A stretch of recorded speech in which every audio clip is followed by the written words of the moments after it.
깊은 산세가 첩첩이 쌓인 조선의 어느 울창한 숲속으로 한 사내가 걸어 들어갑니다. 그는 훗날 조선 최고의 명장으로 이름을 날리게 될 젊은 시절의 신립이었습니다. 신립은 사냥을 하던 중 예기치 못한 안개 속에서 길을 잃고 말았습니다. 사방을 둘러보아도 보이는 것은 오직 끝없이 이어진 나무줄기뿐이었습니다. 갑자기 숲의 정적이 깨지며 기이한 까마귀 울음소리가 공중을 가릅니다. 신립은 소리가 난 방향을 향해 조심스럽게 발걸음을 옮기기 시작했습니다. 덤불을 헤치고 나아가자 전혀 예상치 못한 거대한 기와집이 모습을 드러냈습니다. 인적이라곤 전혀 없을 것 같은 험준한 산맥 한복판에 세워진 화려한 저택이었습니다. 하지만 그 기와집에서는 어딘지 모를 서늘하고 불길한 기운이 뿜어져 나왔습니다. 갈 곳이 마땅치 않았던 신립은 하룻밤 묵어가기 위해 대문을 향해 다가갔습니다. 그는 문고리를 잡고 조심스럽게 안의 기척을 살피며 소리쳤습니다. 집 안에서는 아무런 대답도 들리지 않았고 오직 바람소리만이 윙윙거릴 뿐이었습니다. 신립이 마당으로 들어서자 코끝을 찌르는 비릿한 피냄새가 진동하기 시작했습니다. 그는 본능적으로 허리춤에 찬 칼자루를 꽉 쥐며 주위를 경계했습니다. 그때 안채의 문틈 사이로 아주 희미한 등불빛이 새어나오는 것이 보였습니다. 신립은 소리 없이 계단을 올라가 떨리는 손으로 문을 옆으로 밀었습니다.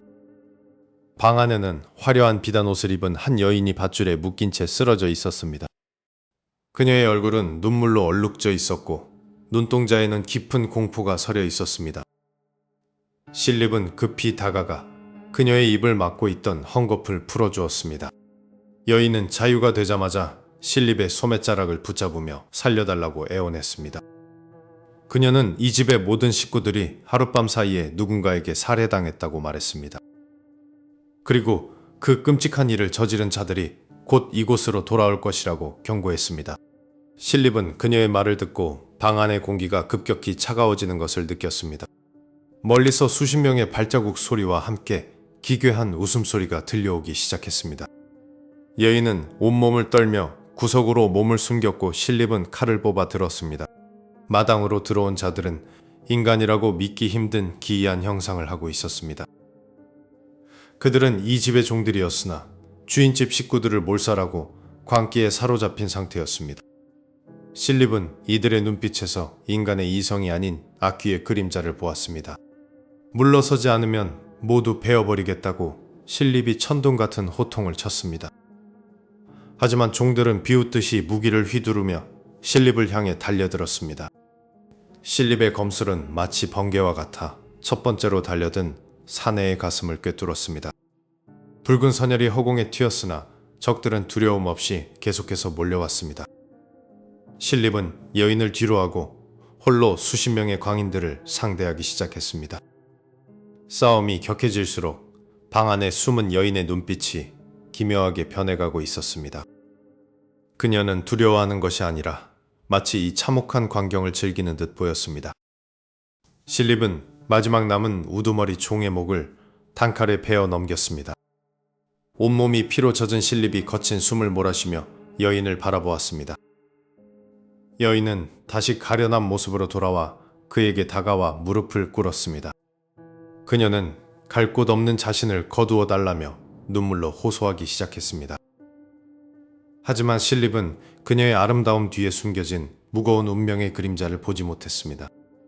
신립이 입을 열려는 찰나 죽은 줄 알았던 종의 시체가 그의 발목을 움켜잡았습니다. 시체는 기괴한 목소리로 너 또한 피할 수 없을 것이다 라는 저주를 내뱉었습니다. 신립은 단숨에 그 손을 쳐냈지만 가슴속 깊은 곳에서 알 수 없는 불안감이 피어올랐습니다. 과연 이 기와집의 비극은 단순한 강도들의 소행이었을까요? 그리고 신립이 구한 이 여인의 정체는 무엇이며 그녀가 품은 진짜 목적은 무엇일까요? 신립은 허리춤에 찬 검의 손잡이를 꽉 움켜쥐며 어두운 방 안을 매섭게 쏘아보았습니다. 문 밖에서 들려오던 기괴한 웃음소리가 멈추고 거구의 종들이 방 안으로 들이닥쳤습니다. 신립은 눈 하나 깜짝하지 않고 정광석화처럼 검을 뽑아 휘둘렀습니다. 첫 번째 종의 가슴을 베어 넘기자 차가운 선열이 문창지에 붉게 튀었습니다. 괴물 같은 힘을 휘두르는 나머지 종들이 실립을 포위하며 달려들었습니다. 실립은 몸을 낮게 깔며 적의 공격을 피하고 곧장 두 번째 적의 목을 겨냥했습니다. 단 한 번의 망설임도 없는 검술은 인간의 경지를 넘어선 것처럼 보였습니다. 마지막 남은 종은 공포에 질려 뒷걸음질 치다 기둥에 부딪혔습니다. 실립은 피 묻은 검을 바닥에 털어내며 차가운 눈빛으로 그를 내려다보았습니다. 숨어있던 여인은 벌벌 떨며 구석에서 이 광경을 지켜보고 있었습니다. 마침내 모든 위협이 사라지자 실립은 검을 칼집에 거칠게 집어넣었습니다. 여인은 실립의 앞으로 달려와 바닥에 엎드려 통곡하기 시작했습니다. 그녀는 자신을 구해준 은혜가 하늘보다 높다며 연신머리를 조아렸습니다. 실립은 무표정한 얼굴로 그녀를 일으켜 세우며 이제 안전하다고 말했습니다. 여인은 눈물을 닦으며 갈 곳 없는 자신을 거두어달라고 애원했습니다. 가족도 집도 모두 잃었으니 평생 종이 되어 모시겠다고 그녀는 맹세했습니다. 하지만 실립은 한치의 흔들림도 없이 그녀의 손을 뿌리쳤습니다. 자신은 무관의 길을 걷는 몸이라 여자를 데리고 다닐 수 없다고 단호히 말했습니다. 여인의 안색은 순식간에 창백해졌고 입술을 파르르 떨었습니다. 그녀는 다시 한번 무릎을 꿇고 제발 버리지 말아달라며 울부짖었습니다. 실립은 그녀를 뒤로 한 채 짐을 챙겨 방을 나서기 시작했습니다. 여인은 맨발로 마당까지 쫓아나와 그의 옷소매를 다시 붙잡았습니다. 실립은 귀찮다는 듯 인상을 쓰며 그녀를 강하게 밀쳐냈습니다. 마당 바닥에 쓰러진 여인은 믿을 수 없다는 눈빛으로 실립을 바라보았습니다. 실립은 뒤도 돌아보지 않고 말을 세워둔 곳을 향해 걸어갔습니다. 어둠 속에서 여인의 흐느낌 소리가 서서히 원망 섞인 한숨으로 변해갔습니다. 실립은 말에 올라타며 차가운 밤 공기를 들이마셨습니다. 여인은 마지막으로 당신의 이름을 알려달라고 목 놓아 외쳤습니다. 실립은 멈추지 않고 오직 실립이라는 두 글자만을 남긴 채 숲길을 나섰습니다. 홀로 남겨진 여인의 눈동자에 서서히 붉은 핏발이 서기 시작했습니다. 그녀는 은혜를 원수로 갚는 것이 무관의 도리냐며 혼잣말을 내뱉었습니다. 사랑이 깊으면 원한 또한 깊어지는 법임을 실립은 알지 못했습니다. 기와집 뒤편의 숲에서 까마귀 떼가 일제히 날아오르며 불길하게 울어댔습니다. 여인은 천천히 집 안으로 다시 들어가 문을 굳게 닫았습니다. 그날 밤 숲속의 고요함 속에서 여인의 흐느낌은 비명으로 변해갔습니다. 실립은 멀어지는 집을 돌아보지 않고 서둘러 한양으로 향했습니다. 하지만 그가 떠난 자리에 남은 원한의 기운은 이미 그를 쫓기 시작했습니다. 여인의 마음속에는 이제 실립을 향한 집착과 저주만이 가득 찼습니다. 정의로운 구원은 결국 누구도 예상치 못한 참혹한 비극의 시작이 되었습니다. 과연 거절당한 여인의 한은 어떤 모습으로 다시 나타나게 될까요? 실립이 떠난 빈 마당에는 차가운 새벽 공기만이 맴돌고 있었습니다. 홀로 남겨진 여인은 멀어지는 말발굽 소리를 들으며 자리에 주저앉았습니다. 그녀의 눈에는 고마움 대신 배신감과 서글픈 원망이 서서히 차올랐습니다. 여인은 방 안으로 들어가 정갈하게 놓인 비단끈을 집어들었습니다. 석가래의 끈을 매는 그녀의 손길에는 일말의 망설임도 보이지 않았습니다. 죽어서라도 당신의 곁을 떠나지 않겠다는 마지막 속삭임이 방 안을 채웠습니다. 그렇게 여인은 스스로 생을 마감하며 한 맺힌 원혼이 되기를 택했습니다. 그로부터 십수년의 세월이 무심히 흘러 실립은 당대 최고의 명장이 되었습니다. 그는 함경도의 여진족을 평정하며 무신으로서의 명성을 전국에 떨쳤습니다. 어느 화창한 날 실립은 부하들을 데리고 깊은 산으로 사냥을 나갔습니다. 사냥에 열중하던 실립은 문득 자신이 일행과 떨어져 고립되었음을 깨달았습니다. 주변은 갑자기 정적에 휩싸였고 새들의 울음소리조차 들리지 않았습니다.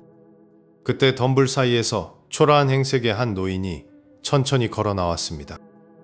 노인은 마치 실립이 올 것을 알고 있었다는 듯이 잔잔하게 미소 지었습니다.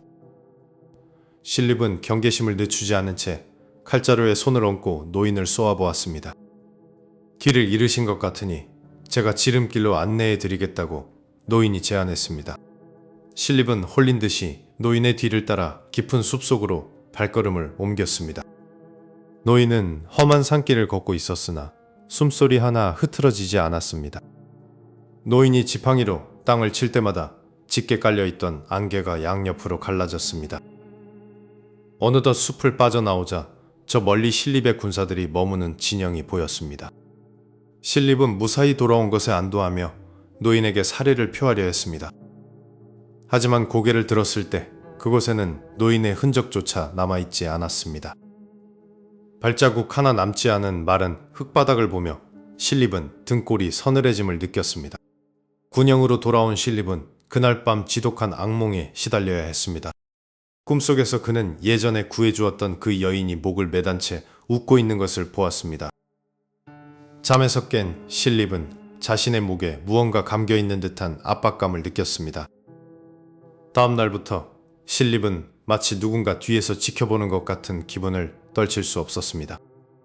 그럴 때마다 숲에서 만났던 노인의 기괴한 웃음소리가 귓가를 맴돌았습니다.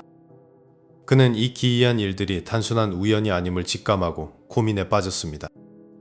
병사들 사이에서는 장군님을 따라다니는 그림자가 둘이라는 흉흉한 소문이 돌기 시작했습니다.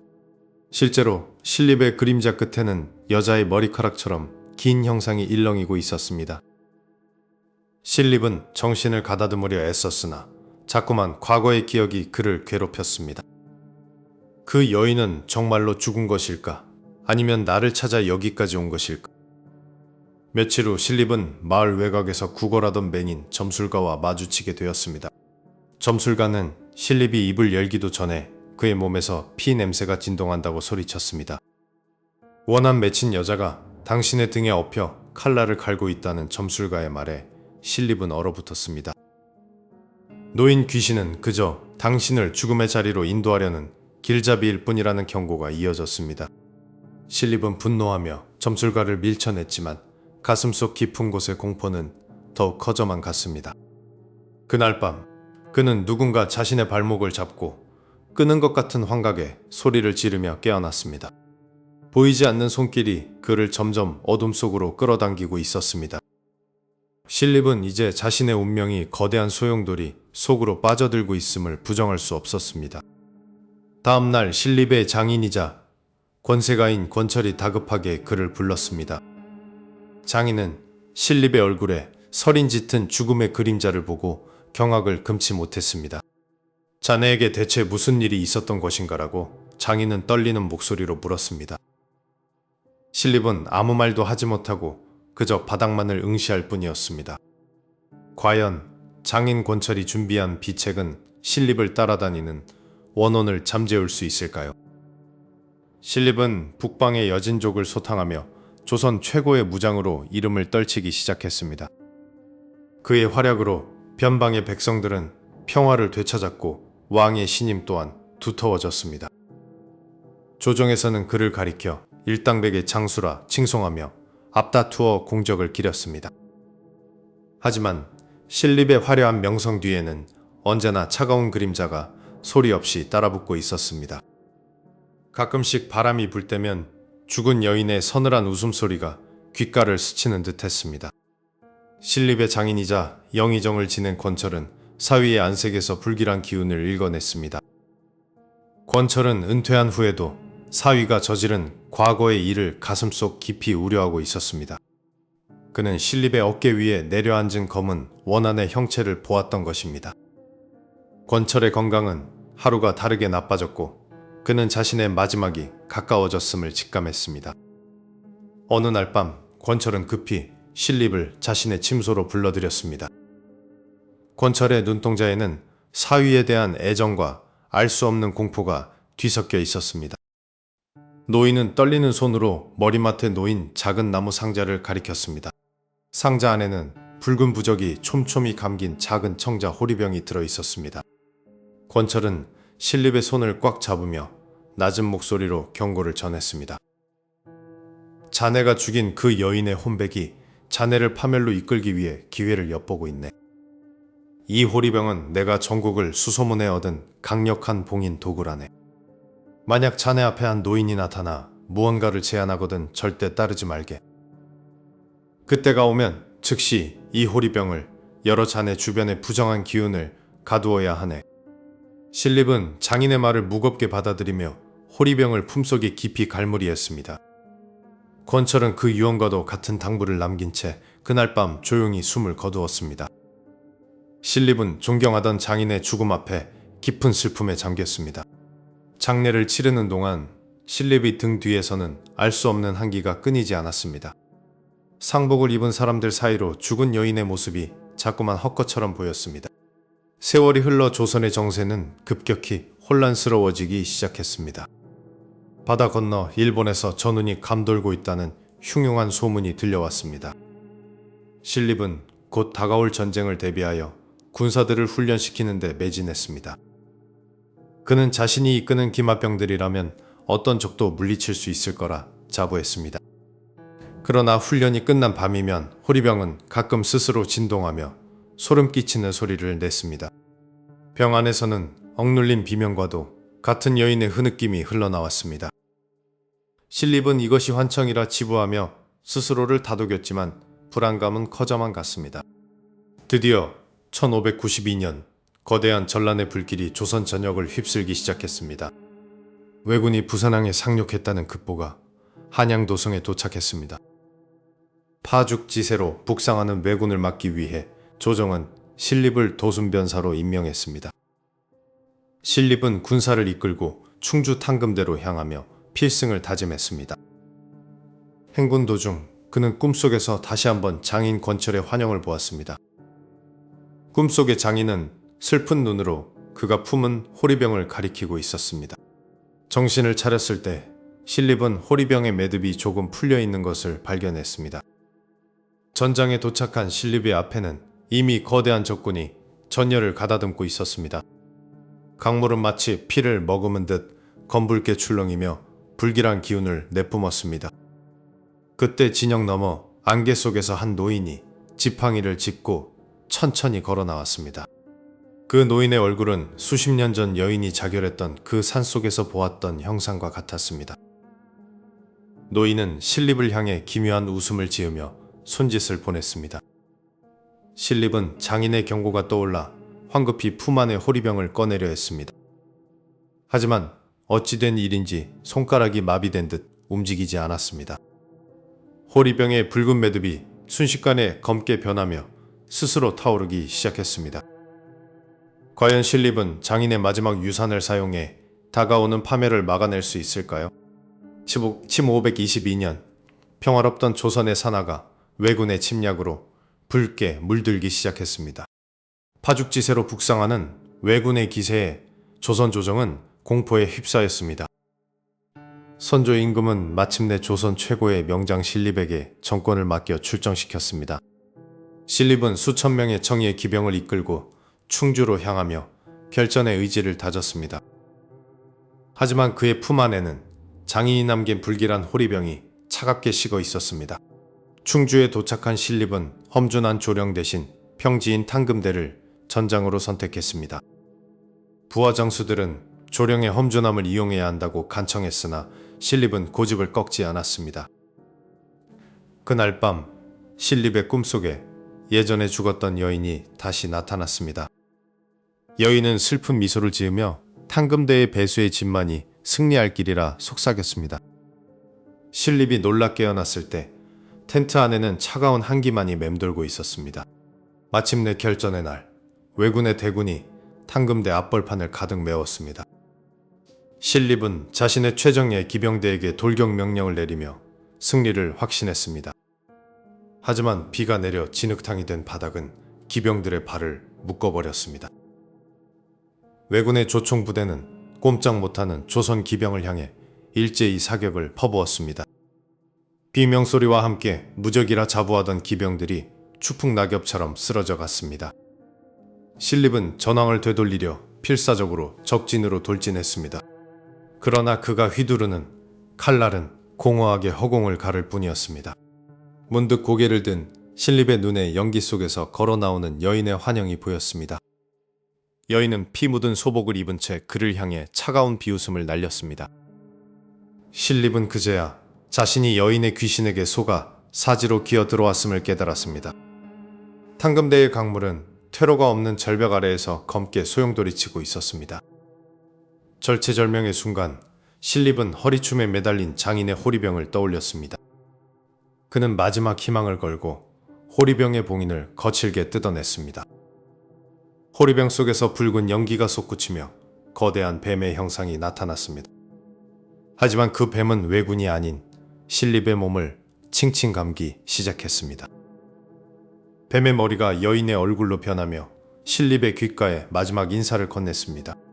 당신이 외면했던 그날의 약속이 오늘 당신의 목을 조르는 밧줄이 되었다고 말입니다. 신립은 자신의 오만함과 냉혹함이 불러온 파멸을 묵묵히 받아들였습니다. 패배를 직감한 그는 구차하게 목숨을 구걸하지 않기로 결심했습니다. 그는 마지막 남은 힘을 다해 차가운 탕금대 강물 속으로 몸을 던졌습니다. 조선 최고의 명장이었던 그의 마지막 모습은 그렇게 물거품처럼 사라졌습니다. 전쟁이 끝난 후에도 탕금대 근처에서는 밤마다 여인의 울음소리가 들렸다고 합니다. 마을 사람들은 신립 장군이 여인의 원혼에 이끌려 영원히 강바닥을 떠돌고 있다고 믿었습니다. 세월이 흘러 원한의 기억은 희미해졌지만 탕금대의 전설은 오늘날까지 전해집니다. 은혜를 원수로 갚았던 한 남자의 비극은 우리에게 무거운 교훈을 남깁니다. 여인이 그토록 원했던 것은 거창한 보답이 아니라 오직 진심 어린 약속이었습니다. 하지만 권력과 명예에 눈이 멀었던 장군은 그녀의 영혼을 짓밟고 말았던 것입니다. 이제 탕금대의 거센 물결만이 그 모든 슬픈 역사를 묵묵히 씻어내고 있습니다. 진정한 승리는 적을 베는 칼끝이 아니라 사람의 마음을 얻는 데 있다는 사실을 기억해야 합니다. 신립과 여인의 못다한 이야기는 그렇게 역사의 뒤안길로 영원히 사라졌습니다.